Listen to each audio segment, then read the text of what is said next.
તમારી ધાક ધમકીઓથી ડરવાના નથી, ગભરાવા નથી, ઝૂકવાના નથી. હવે તો તમારી સામે મોરે મોરો દેવાનો છે, યાદ રાખજો. ભરોસાની ભેંસે પાડો ઝીણ્યો.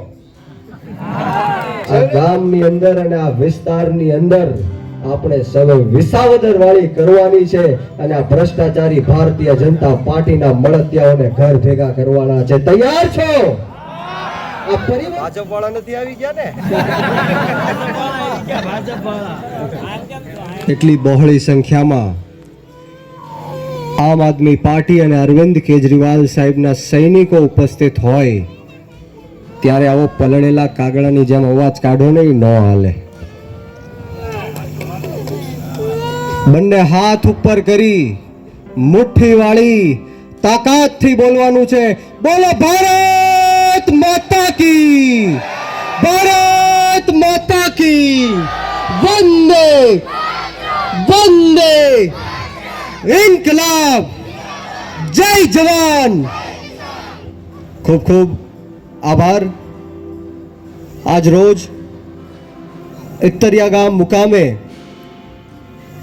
એટલી બહોળી સંખ્યામાં મારા પિતા તુલ્ય વડીલો, સાથોસાથ મારી માતૃશક્તિ એવી બહેનો, સાવજો જેવા યુવાનો અને નાના નાના ફૂલકાઓ એટલી બહોળી સંખ્યામાં ઉપસ્થિત થયા છે. એકવાર જોરદાર તાળીઓના ગડગડાટ સાથે આપણે વધાવી લ્યો. સાથોસાથ મંચ પર બિરાજમાન આમ આદમી પાર્ટી ના પ્રદેશ મહામંત્રી, અને હમણાં જ વાત થઈ કે વિસાવદરનું જે ઇલેક્શન હતું તેમના ચાણક્ય એવા મનોજભાઈ સોરઠિયા ઉપસ્થિત છે. એમની માટે એકવાર જોરદાર તાળીઓના ગડગડાટ સાથે વધાવી લો. સાથોસાથ અમારા સાથી મિત્ર મહિપાલસિંહ ઝાલા પણ અહીંયા ઉપસ્થિત છે. એમની માટે પણ એકવાર જોરદાર તાળીઓના ગડગડાટ સાથે વધાવી લો. દીપકભાઈ આહુજા, સાથોસાથ ભાવનગર લોકસભાના પ્રભારી દીપકભાઈ પંડ્યા પણ અહીંયા ઉપસ્થિત છે. એમની માટે પણ એકવાર તાળીઓના ગડગડાટ સાથે વધાવી લ્યો. વધારે કોઈના નામ નથી લેતો, કદાચ કોઈના નામ લેતા ભૂલાઈ જાય તો આપના નાના ભાઈ તરીકે મને માફ કરશો. પરંતુ દોસ્તો, અવાજ ઉપરથી કદાચ ખબર પડતી હશે કે મારી તબિયત થોડી ખરાબ છે, પરંતુ આપ સૌનો પ્રેમ એટલો બધો હતો, આપ સૌની ચાહના એટલી બધી હતી. આજે કદાચ અહીંયા આવવાનું પણ ન થાત, પરંતુ આપ સૌના પ્રેમના કારણે હું અહીંયા ઉપસ્થિત થયો છું. ત્યારે આપ સૌનો હૃદયથી હું બ્રિજરાજ સોલંકી આ ક્રાંતિની લડાઈમાં અને આ આંદોલનમાં ખૂબ ખૂબ આભાર વ્યક્ત કરું છું અને આપ સૌનું તહે દિલથી સ્વાગત કરું છું. મિત્રો, તે ઇત્તરિયા ગામે જેટલી બહોળી સંખ્યામાં આપ સૌ ઉપસ્થિત થયા છો, કદાચ આ ભ્રષ્ટાચારી ભારતીય જનતા પાર્ટીના લોકો અનેક ગણા રૂપિયાઓ વાપરે, રૂપિયાઓ ખર્ચે, જમણવારો કરે, ગાડીઓ મુકાવે, ત્યારે જઈને એટલી સંખ્યામાં લોકો ઉપસ્થિત થયા છે. ત્યારે ઇત્તરિયા ગામના સ્વયંભૂ આપ ગામ સમસ્તે એટલી મોટી જાહેર સભા કરી છે. ત્યારે હૃદયપૂર્વક આપ સૌનો હું દિલથી ખૂબ ખૂબ આભાર વ્યક્ત કરું છું. મિત્રો, રસ્તામાં આવતો હતો ત્યારે ઘણા બધા યુવાનોના ફોન આવ્યા કે આ વિસ્તારમાં જ્યારે આમ આદમી પાર્ટીની સભાઓ કરીએ છીએ, આમ આદમી પાર્ટીમાં જોડાઈએ છીએ, ત્યારે પોલીસનું દબાણ થતું હોય છે, કેસ કબાડાઓ કરતા હોય છે, ધંધા રોજગાર ઉપર હુમલાઓ કરતા હોય છે.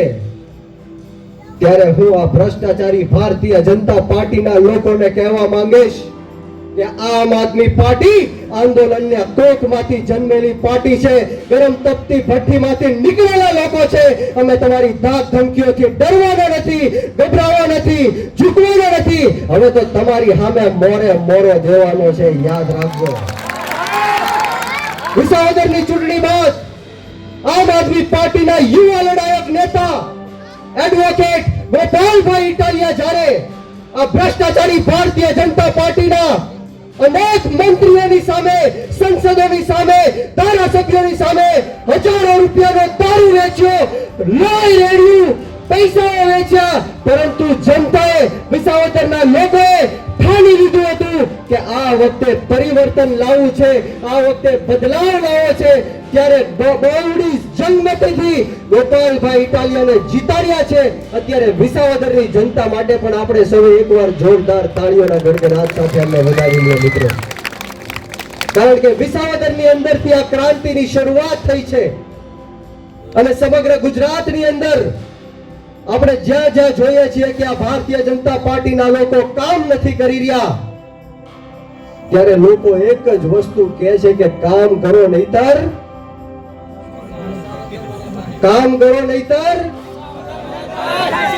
આ ગામની અંદર અને આ વિસ્તારની અંદર આપણે સૌ વિસાવદર વાળી કરવાની છે અને આ ભ્રષ્ટાચારી ભારતીય જનતા પાર્ટીના મળતિયાઓને ઘર ભેગા કરવાના છે. તૈયાર છો?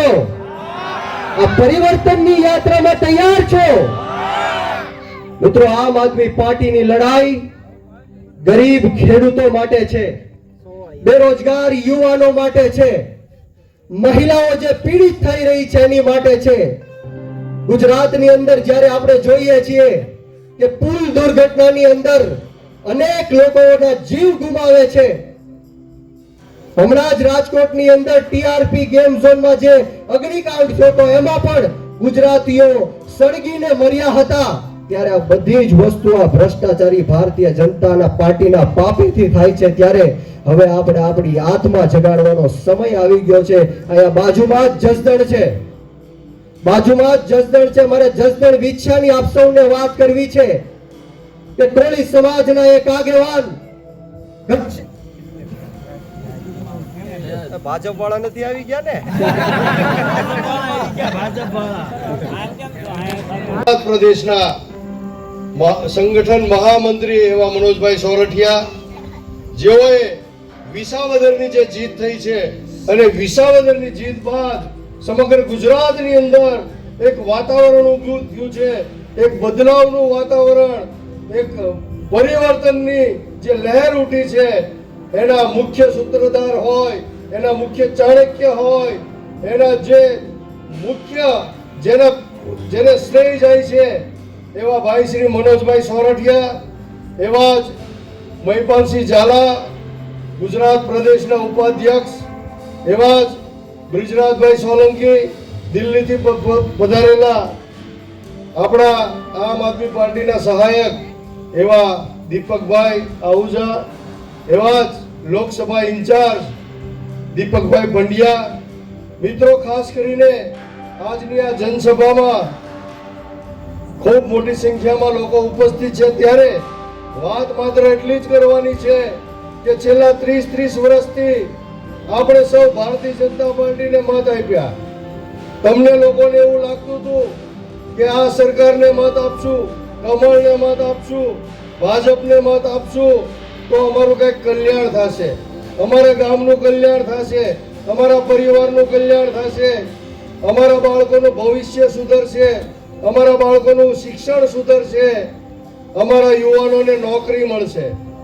પરંતુ મિત્રો, જે ગામડામાં કહેવત છે કે ભરોસાની ભેંસે પાડો ઝીણ્યો છે ને કહેવત, એ રીતે નરેન્દ્રભાઈ મોદીએ 2014 ની અંદર અનેકો વાયદા કર્યા હતા. મિત્રો, તમને બધાને ખબર છે, એવું કીધું હતું ને કે દરેકના ખાતામાં 15 લાખ રૂપિયા આવશે. ઘણાએ તો વ્યવહાર નક્કી કરી નાખ્યા, વ્યવહાર કરી નાખ્યા કે 15 લાખ આવવાના જ છે ને. હપ્તે ટીવી ફ્રીજ લઈ લીધા, ગાડીઓ હપ્તે લઈ લીધી, પણ કોઈના ખાતામાં 15 લાખ આવ્યા? ખોટું બોલવામાં આવી ગયા છે.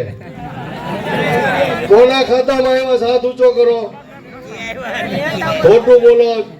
સારું, કઈ વાંધો નહીં, નથી આવ્યા તો મોદી સાહેબને આ વખતે આપણે કહેવાનું છે, ભાજપ વાળા ગુંડાઓ જ્યારે મત માંગવા આવે, ભજીયા ખવડાવવા આવે, દારૂની પોટલીઓ લઈને આવે, ત્યારે એને કહેવાનું છે કે નરેન્દ્ર મોદી સાહેબે 2014માં 15 લાખ રૂપિયા અમારા ખાતામાં નાખવાના હતા, એ નથી નાખ્યા અને એનું બૂચ માર્યું છે. એ પેલા 15 લાખ રૂપિયા લઈને આવો, પછી મત આપશું, એવું કહેશો ને?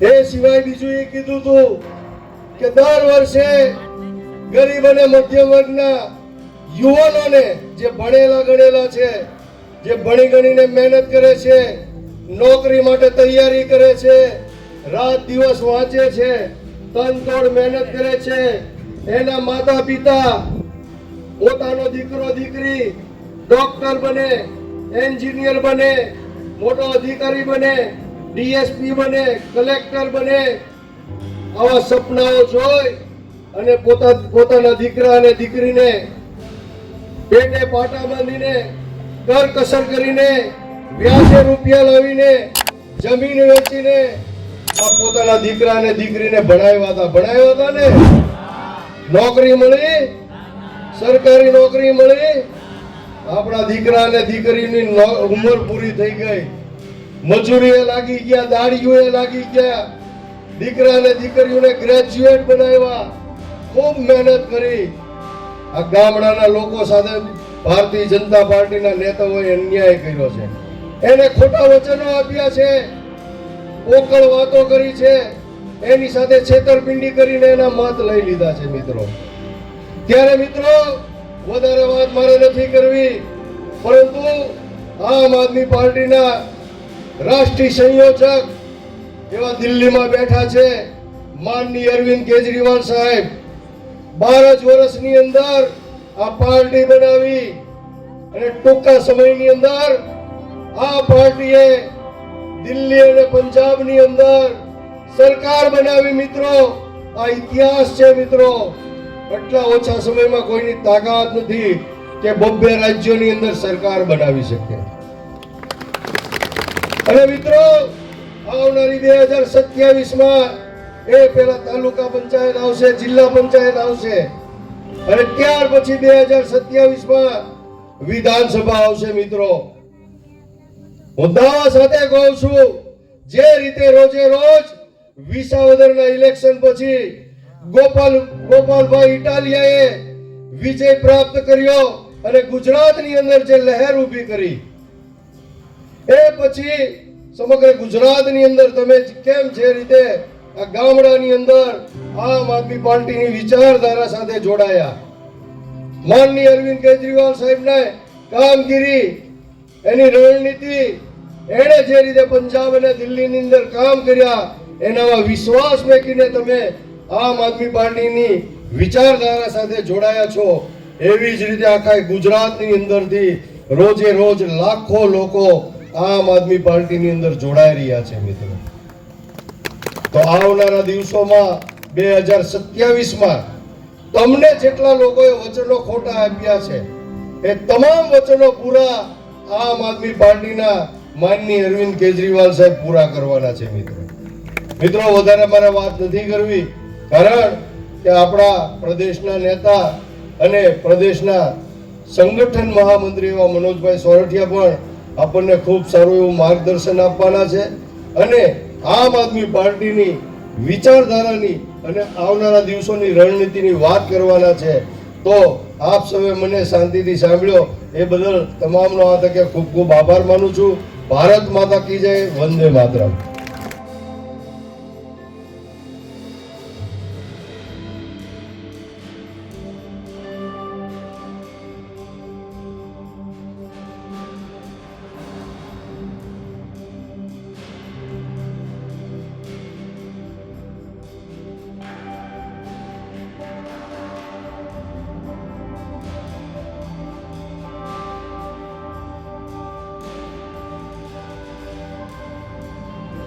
અહીંયા મિત્રો જનસભા સમાપ્ત થાય છે.